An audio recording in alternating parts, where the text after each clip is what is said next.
Things are starting to get a little bit crazy in the world of lightweight gaming mice. Today, the Turtle Beach Burst 2 Air is officially available. Weighing in at just 47 grams, the Burst 2 Air is one of, if not the lightest mouse from a big name brand. With competitors like the Razer Viper V3 Pro weighing in at 54 grams, is the $100 Burst 2 Air a worthy competitor? Well, let's dive in and check it out.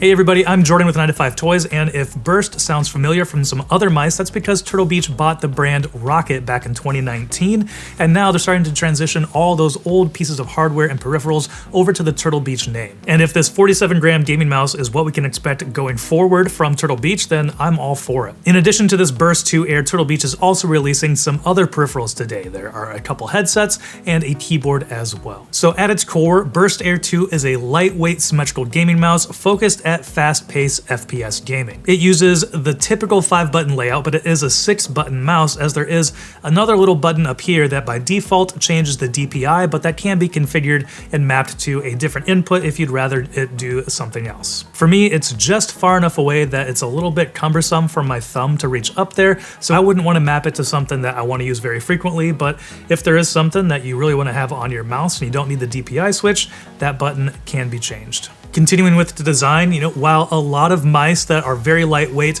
kind of turn to a honeycomb style shell where they cut a bunch of holes here in the top to reduce some of that weight, as you can see, Turtle Beach has gone for a solid shell, which I am a bigger fan of. I like the aesthetic of a solid shell. On the bottom though, you can see that there are a couple of cutouts. I would assume this is for weight savings, but there's also a little tray to hold the 2.4 gigahertz receiver. And you'll also see there is a 3-way switch for power, which goes between a 2.4 gigahertz wireless and also Bluetooth. It's pretty rare to see a very lightweight gaming mouse like this also be able to connect via Bluetooth. Usually it's just focused on 2.4, at least that's what I can recall. But because this mouse is so lightweight, that does make it pretty portable as well, I guess. And so if you want to use this on the go, then this might be a good option with Bluetooth. I wouldn't recommend using Bluetooth with gaming, but like I said, on the go, it might be a nice use for that. For dimensions, the Burst 2 Air is coming in at 122.2 millimeters long, 67.3 millimeters wide, and 39.2 millimeters tall. And those dimensions, that shape,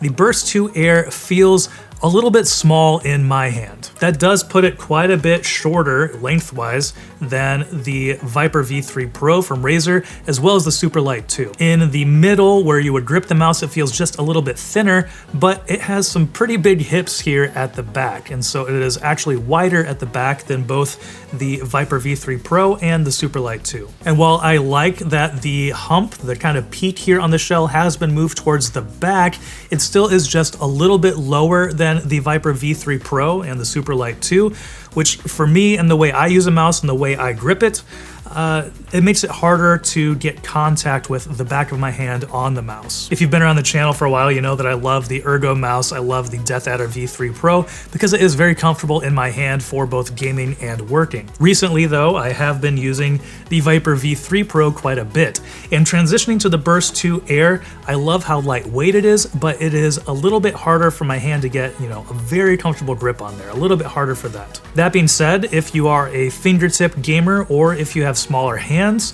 this might be something that's very interesting to you. Once again, at that price point, $100, and that weight, 47 grams, that's pretty incredible. Where that $99 price point starts to show some of its flaws is with the build quality. There is just a slight rattle when you shake it, and you can feel and actually see some flex on the shell. When you're pushing in on the left side under the thumb buttons, you can see the thumb buttons move in as well. Now that's not to be unexpected with a super lightweight gaming mouse like this, but of course we would rather see a rigid shell that doesn't have any flex in it. Up top though, I really don't notice any flex on the top of the shell. It's really only on the sides that I'm noticing that. Looking at the bottom of the mouse again, out of the box, there are 2 sets of smaller skates that come installed on the Burst 2 Air, but Turtle Beach includes these 2 larger skates, single skates for both of the front and the back, which is a little bit more in line with what you would find on like the Viper V3 Pro as well as the Superlight 2. And out of the box with those smaller skates, I did find it to have just a little bit more resistance than what I felt with the Viper V3 Pro, but switching to these, I think it feels pretty similar. So me personally, I definitely prefer having these larger skates on here, and it's great that they are included, and it also didn't change the weight when I actually weighed it on a scale to see if there's any difference there. Now, I'm not using like a super quick mouse pad or anything like that. I'm using the Razer Gigantus XXL V2, and so it's a cloth mouse pad. It's not meant for, you know, crazy speed, so your mileage may vary with those skates, but this is what I found myself preferring. Turtle Beach is using their Titan Switch Optical on the Burst 2 Air with adjustable debounce and a 100 million click life cycle. It's a bit sharper in sound and feel than the Viper V3 Pro, but not quite as much as the Superlight 2.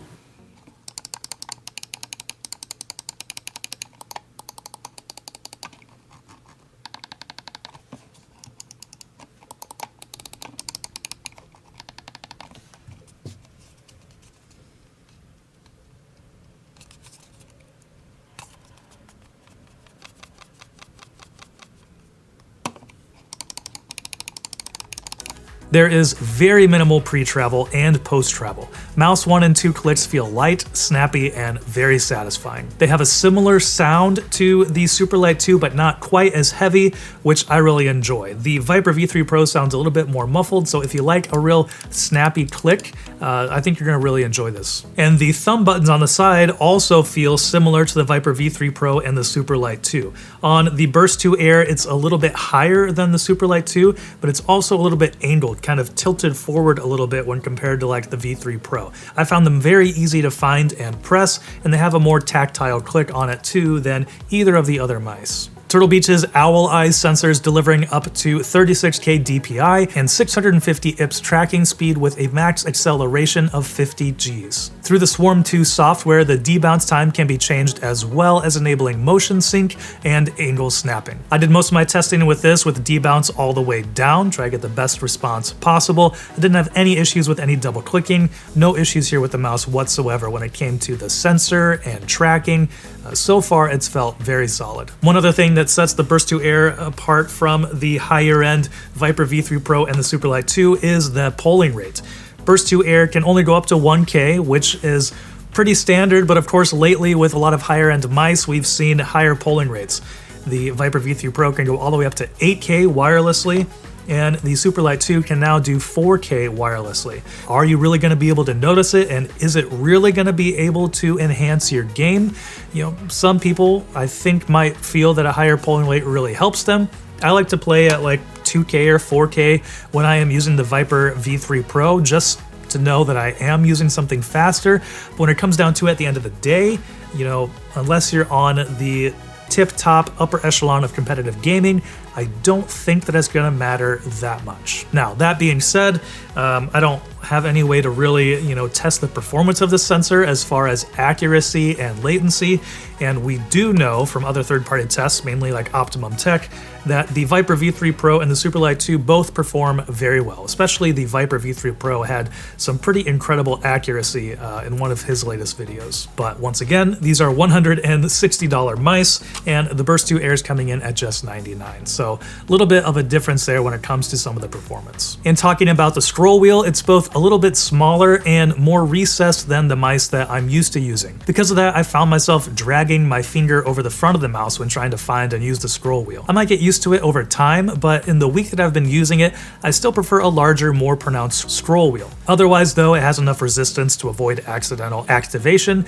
and is easier to push than the Superlight 2. For battery life, Turtle Beach is claiming 40 hours on wireless for the Burst 2 Air and up to 120 hours on Bluetooth. And I don't have an actual number for how many hours it lasted for me, but I've charged it one time in the week that I've been using it, and so battery life seems pretty great on this mouse for me so far. And if you do need to plug it in while you are using it, the cable is very nice and malleable. It moves around easy and doesn't have much drag. I think they nailed the cable pretty well here. So wrapping things up here, I was immediately intrigued by the Burst 2 Air when I saw that 47-gram weight. While it's not the lightest mouse out there for a $100 mouse from a big name brand, 47 grams is pretty incredible. Once again, compared to the Viper V3 Pro, which is 54 grams, it's $160, and the Superlight 2, which is 60 grams, I believe, and costs $160 as well. But of course, it lacks some of the premium features of those mice, and that's where that lower price really starts to show. The build quality isn't quite as good, and then it only goes up to 1K Hertz polling. But for those who are on a budget or want the lightest weight mouse possible,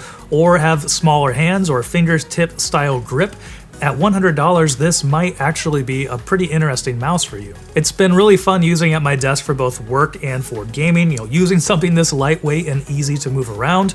I do think ultimately for myself personally, I will probably be going back to the Viper V3 Pro just as I like the shape of this a lot more, but I do think that the Burst 2 Air is definitely worth taking into consideration. Hopefully, we'll get some higher end mice from Turtle Beach. This is the Burst 2 Air. Will we get a Burst 2 Pro? Something that still keeps this incredible lightweight 47 gram design, but then adds some higher quality features on it? That would be really interesting for me to see, and I do think that they could take it to some of the competitors with Razer and Logitech. But we'll have to wait and see. Let me know what you think about the Burst 2 Air down in the comments below. And if you're looking for some other videos to watch, I'll link to our review of the Viper V3 Pro, as well as our most recent video. And thanks for watching. If you enjoyed this video, please give it a thumbs up so others can find it easier, and consider subscribing. This is Jordan with 9to5 Toys.